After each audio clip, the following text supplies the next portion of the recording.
اس کے ساتھ ساتھ آپ کو یہ بتا دیں کہ آرٹیکل 42 میں ترمیم تجویز کی گئی ہے. یہ آرٹیکل 42 جو ہے کے ساتھ 59 میں ترمیم کی گئی ہے. یہ جو آرٹیکل 59 میں ترمیم ہے یہ سینٹ الیکشن سے متعلق ہے، اور اس ترمیم کے ذریعے اب یہ مقرر کر دی گئی ہے، مقرر کرنے کی تجویز ہے کہ 11 مارچ کو سینیٹر ریٹائر ہو جائیں گے.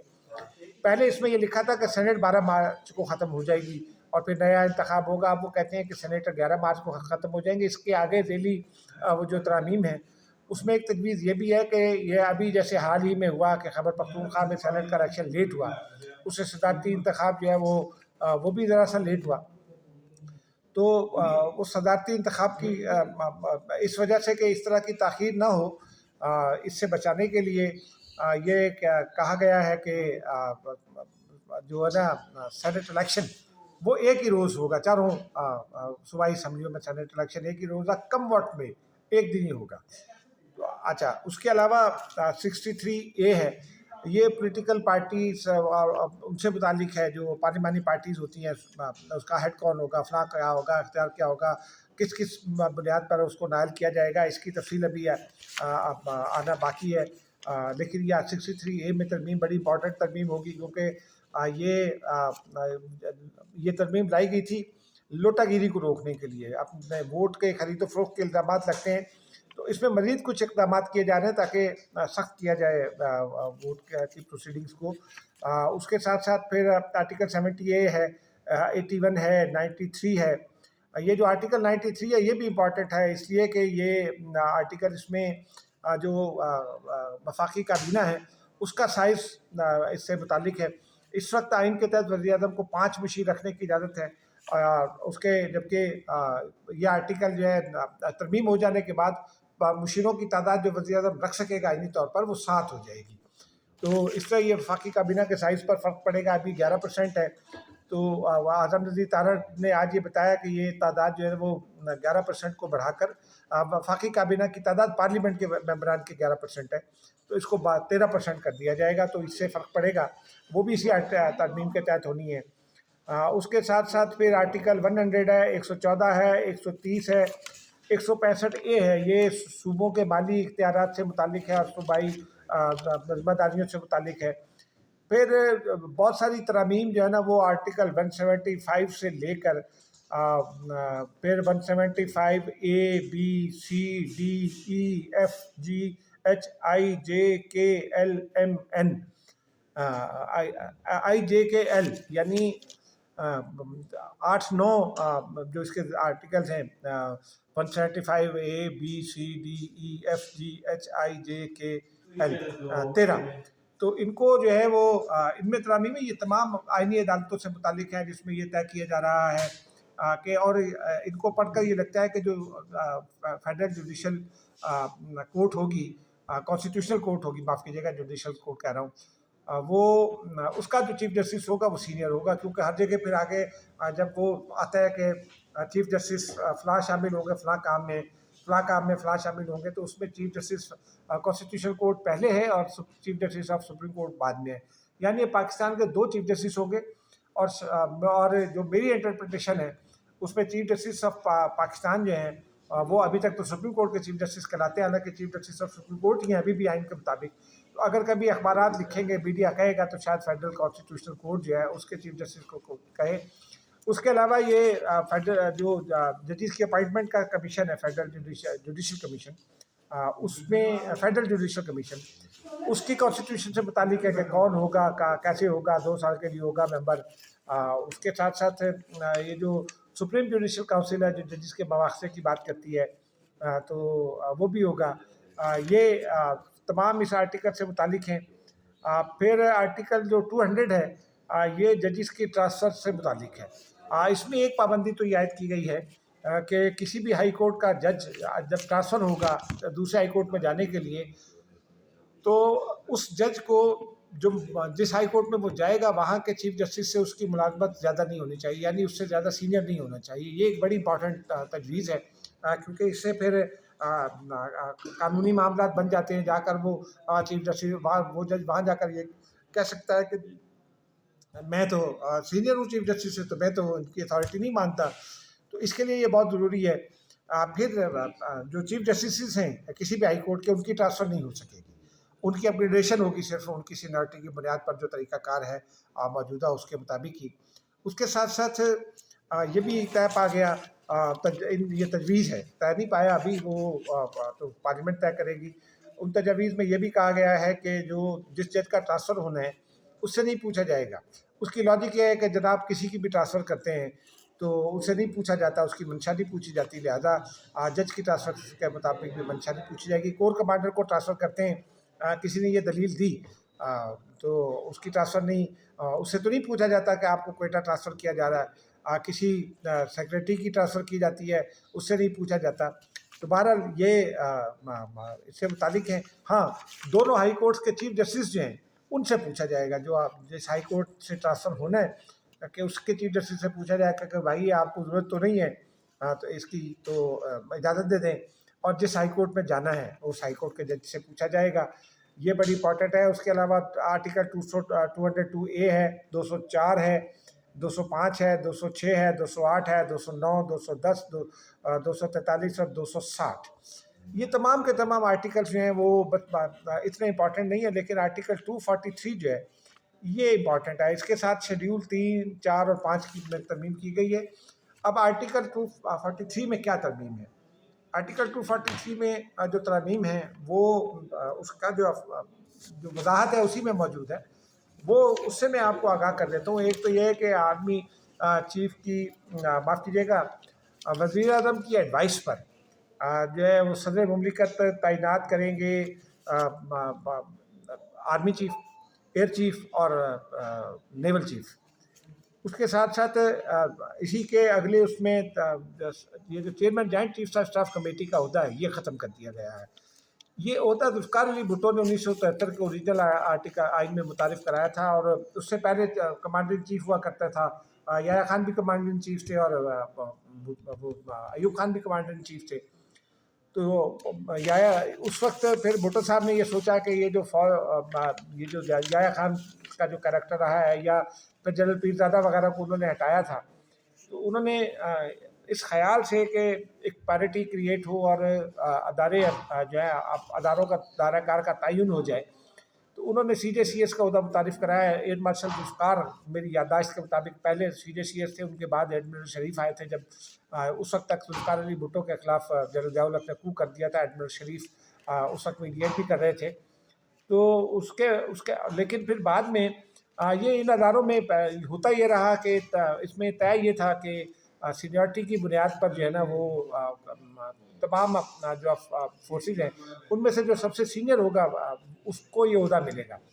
لیکن افواج پاکستان کا مشرف کے زمانے میں جنرل مشرف نے یہ آواز اٹھائی، اور انہوں نے کہا کہ جی چونکہ بنیادی ذمہ داری ملک کی دفاع کی افواج پاکستان پر ہے، اور پھر پاکستان میں جو سینسٹیو میٹرز ہیں ان کو ڈیل کرنا ہوتا ہے، بھارت کو ڈیل کرنا ہوتا ہے، انٹیلیجنس ایجنسیز اس کے ماتحت ہیں، اور اس لیے یہ فوج کا حق ہے، اور پریکٹیکلی سب کو تسلیم کیا جاتا تھا۔ مشرف کے زمانے میں پہلے جنرل احسان تھے غالباً سی جے سی ایس، ان کے بعد پھر 1999 میں کارگل کے بعد سے پہلے اور کارگل کے بعد کچھ پھٹا پڑ گیا تھا، آپ کو یاد ہوگا، اور پھر ایک رات اچانک یہ خبر آئی، اس وقت یہ خبریں چل رہی تھی کہ جنرل مشرف فارغ کرنے والے ہیں نواز شریف کو۔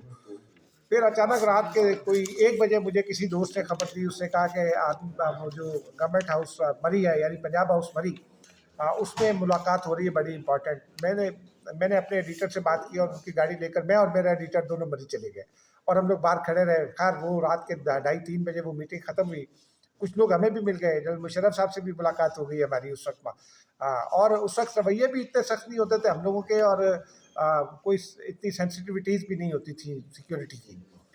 تو انہوں نے مجھے دیکھا اور میرے ایڈیٹر کو دیکھا، پہچانتے تھے، تو انہوں نے کہا بھائی تم لوگ کیا لینے آ گئے؟ ہم نے کہا جی وہ آپ کی ملاقات ہو رہی تھی۔ تو خیر میاں شریف صاحب بھی تھے اس ملاقات پہ، نواز شریف صاحب بھی تھے، اور پتہ یہ چلا کہ پھر بعد میں حکومت نے نیکسٹ ڈے، ہم نے تو اسی دن وہ ہماری کاپی رکی ہوئی تھی، تو اس میں ہم نے ذرائع سے یہ خبر دے دی، نیکسٹ مارننگ ارلی مارننگ حکومت نے اعلامیہ جاری کر دیا کہ جو chairman joint chief of staff committee کا عہدہ ہے وہ جنرل مشرف کو دیا جا رہا ہے، اور پھر جنرل مشرف ہی اس پر رہے جب تک وہ ریٹائر نہیں ہو گئے۔ اس کے بعد وزیر اعظم جو ہیں وہ آرمی چیف کی سفارش پر، مطلب اچھا اس میں ایک یہ بھی ہے اس کی وضاحت کہ آرمی چیف جو موجودہ ہوں گے، اس وقت جو آرمی چیف ہیں وہ چونکہ فیلڈ مارشل ہیں، تو ان کے لیے ایک اس کے ساتھ ساتھ ایک اور 2 عہدے اور کریٹ کیے گئے ہیں. ایک تو فیلڈ مارشل ہے اور دنیا کے کئی ملکوں میں جو ہے وہ مارشل آف ایئر فورس اور مارشل آف فلیٹ بھی ہوتے ہیں. تو پاکستان میں بھی یہ عہدے کریٹ کر دیے گئے ہیں. یہ سیریمونیس عہدے ہیں ایک طرح سے، لیکن ان کو یہ اجازت دی گئی ہے کہ یہ تا حیات وردی پہن سکتے ہیں. اچھا یہ کیوں ہوتا ہے؟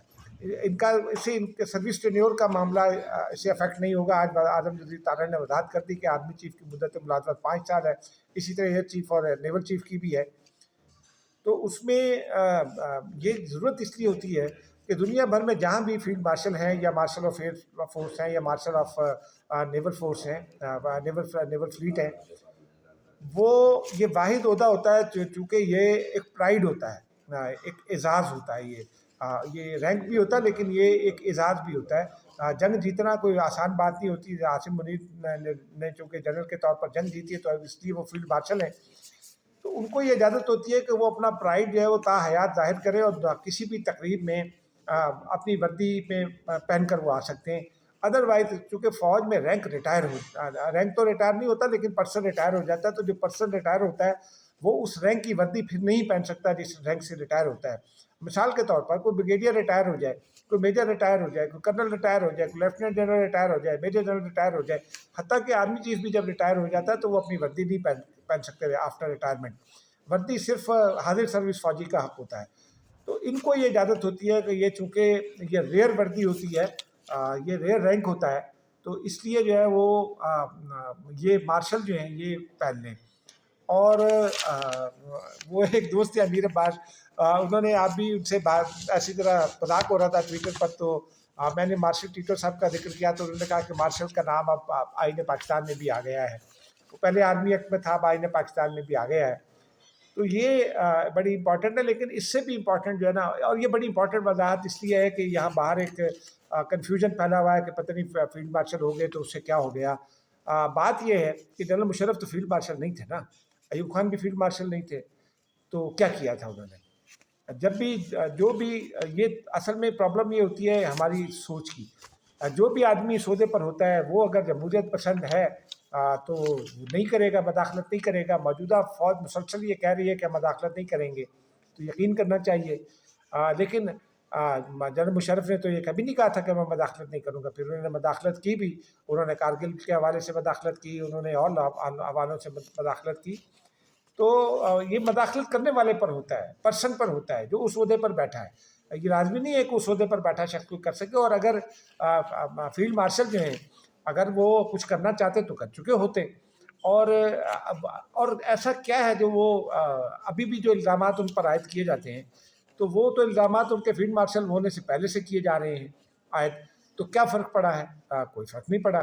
تو یہ بات سمجھنے کی ہے کہ ان عہدوں سے یہ جو وضاحت آ گئی ہے آئینی، اس سے سسٹم پر کوئی اثر نہیں پڑا. اس سے نہ کوئی بدقسمتی ہوئی ہے میرے نزدیک، نہ ہی اسے کوئی خوش قسمتی ہوئی ہے. اس لیے کہ یہ آئینی طور پر چند چیزوں کی وضاحت بہت ضروری تھی.